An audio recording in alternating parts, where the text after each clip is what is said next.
Comedian Shane Gillis appeared as a guest on the Christmas Day episode of Joe Rogan's podcast. Now, the two were both highly critical of recent actions from the Trump administration, especially when it comes to the use of social media. Here was Gillis talking about the montage of videos posted by the Department of Homeland Security, which often show people being arrested and deported. There's certain things the administration does that I'm just like, damn, you can't defend it. Like right. I don't think it's the administration necessarily, but they've definitely allowed it to happen where like ICE is making funny videos about deporting people. Illegal immigration's, we should fix that. Yeah. Don't make it funny. Yeah, it's a serious thing. It's a serious thing you're doing.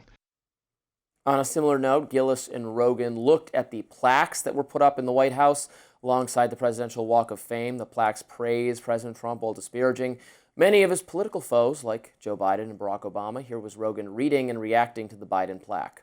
You shouldn't be allowed to do this, right? It should be like historians say, this guy was president from ba-ba-ba. Oh, wait, what's it say at the end of that? Does it say Donald Trump saved America? Despite all, President Trump would get reelected in a landslide and save America in all caps. That's a plaque in the White House. He's not beating the dictator charges. This is like an African dictatorship. Bro, this is crazy. Somebody needs to tell him, like, hey, this is not good. You can't do that. Because then other people could do that too. And then the White House stops being the White House and it becomes whoever is in its house, where he could just go crazy and say everybody else is a crook. Rogan was a vocal supporter of Trump for the 2024 election, but has been critical of the administration at times. He's repeatedly blasted the DHS for its immigration enforcement policies, as well as the Department of Justice for its handling of the Epstein files. Yeah, he raises a number of good points there. I agree. I don't like this tendency that Trump has to name everything the Trump Kennedy Center. It's embarrassing. It's really. It's not. I'm laughing I don't know because he says happy about it. I'm laughing because Shane Gillis is like he's not beating the dictator charges. It's like, come on, because it's just like this is. People are saying these egregious things about you, but then you're in there putting plaques that are supposed to be in a historic, prestigious building that is the White House and making a mockery out of it. Now, we used to argue about Trump's social media when he posted memes or AI. And he said maybe it's a young person running it. And me and you argued about that for an entire segment, and I'll give you that. But when it makes it all the way to you wasted money and use real materials to pin on White House grounds, that a pen of an auto pen, you know what I mean, for Biden, and then, you know, write incorrect information or biased information under plaques. I think that that's embarrassing. But more importantly, and the bigger issue that they brought up around immigration is when the whole country kind of was agreeing with the president about how Biden and his administration had failed on immigration. They had failed. And everyone agreed with that, including myself, that it was a dropped ball, and said that we'd like the Trump administration to do something different about it. But then he gets into office, starts doing something different about it, and then polls show a lot of people do not like the way that he's handling it. Instead of listening to the Americans or saying nothing at all, and they're saying it might not have been his administration. Well, the DHS is under his administration, so Homeland Security is behaving in a way the president said stop, they would stop. They didn't, and they're taking celebrities. They used everybody from the turtle in Canada. That's a cartoon for young Canadian kids, and put him against Franklin, and put him against DHS imagery. They used Sabrina Carpenter's song, and she called it evil and disgusting. They used SZA's music. She said, please stop. So they're making like buffoons of themselves, constantly taking people that don't want to be associated with this, not because they're trying to take any huge political stance. Some people just actually don't want to be associated with the egregious videos that they're seeing of people who may or may not be innocent, whose livelihoods are being taken away, and who are aggressively being snatched up by ICE.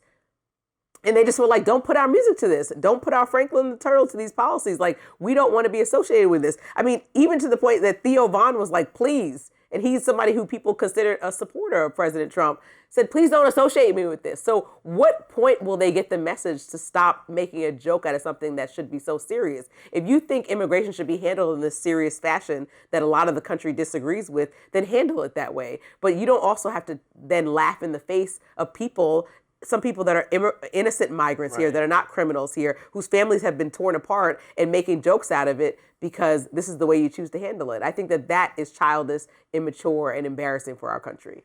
Yeah, so two points I would make in response to that. you're right. So the Theo Vaughn, Joe Rogan, Shane Gillis, this kind of podcast comedian with the barstool conservative. There's a lot of different words for this. They represent a lot of young men in particular who really came into the Trump fold in the most recent election. They are, anti-cancel culture, anti-wokeness, kind of libertarian in their cultural, social views. They're not as anti-immigrant as Stephen Miller is and the White House is. And it is off-putting the degree to which the Stephen Miller types in the administration are just going 110% on not just, on the actual policy of the deportations, but the way they're portraying it. And then the way they're portraying it, and this speaks to a real problem I think this White House has, that it's like because all of these so many of these personalities come from entertainment and television. They're podcasters themselves. They're Kash Patel, Dan Bongino. Dan Bongino's leaving because he actually misses just being a podcast. He misses just having takes. Oh, I had to do real work? No, I just want to go back to having takes. There's too many people that just want to do our job. Yeah. They want to just talk about it and post on it on social media when there's real work to be done, when there's real, actual policies to do. And Trump is himself a little bit like that. And is frankly at his worst. Most of his, I don't think he's governing there are certainly a lot of policies I don't like. Is he governing as an authoritarian? He comes across most as an authoritarian on this petty little, ultimately insignificant stuff. What the plaques say at the White House, who cares? If the economy was great and taxes were low and regulation was low, oh well. Might laugh. But it's like they're not getting the other stuff done because he's hyper fixated on these things that are the most embarrassing and most cringy. Maybe 30% of the country loves it, clapping seals. Oh my God, Trump's so base, so funny, we love it. Everyone else is like, and even some of the MAGA are going, okay, but we elected you to do a job. And I was even seeing that reaction when J.D. Vance and a lot of other people were posting on social media about the Minnesota story, the fraud. I actually saw a lot of MAGA people being like, don't just say it. Don't say something. I don't care what you say about it. Do something. What are you going to do? Yeah, enough reacting, enough take-having. They all want to be take-havers. They want my job. They want your job. And there actually was a whole article in the New York Times about how the Trump administration, from Kash Patel being first, we talked about this, first on the scene, taking the reins, trying to come to the table with the microphone after the National Guard members were shot in D.C. And he's supposed to be forward-facing on television, but the act of doing the job of FBI director is not always fulfilled because people are looking for him for right answers, not confusion. And many times, in crucial moments, he's added to confusion. And so you might as well be somebody on TV who just wants to be first and not even right. So not even a good source on TV or on online because you just want to be in the mix. And, they talk about how a lot of people are very forward-facing in roles that usually are not as loud as in the Trump administration. And he's chosen people that just are, like even with Pam Bondi, he's chosen people that just are, very forward-facing and just, even we see her, at Senate hearings being sassy and sarcastic to everyone. It's very performative,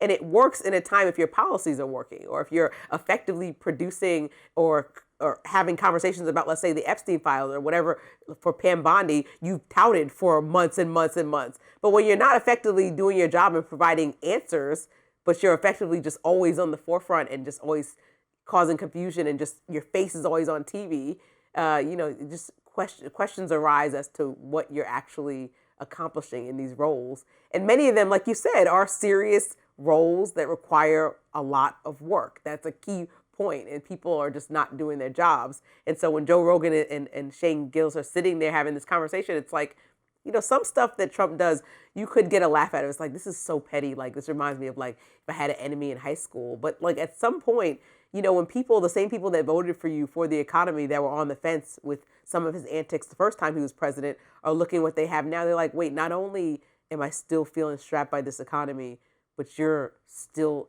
or if not even more petty than last time. Did you have an enemy in high school? Maybe a couple. I had a rival. Did you? Not an enemy. I don't know. Rival. Looking back now, are they really enemies? I mean, Peter Loy. You were going to say his name on national TV. He's probably my rival.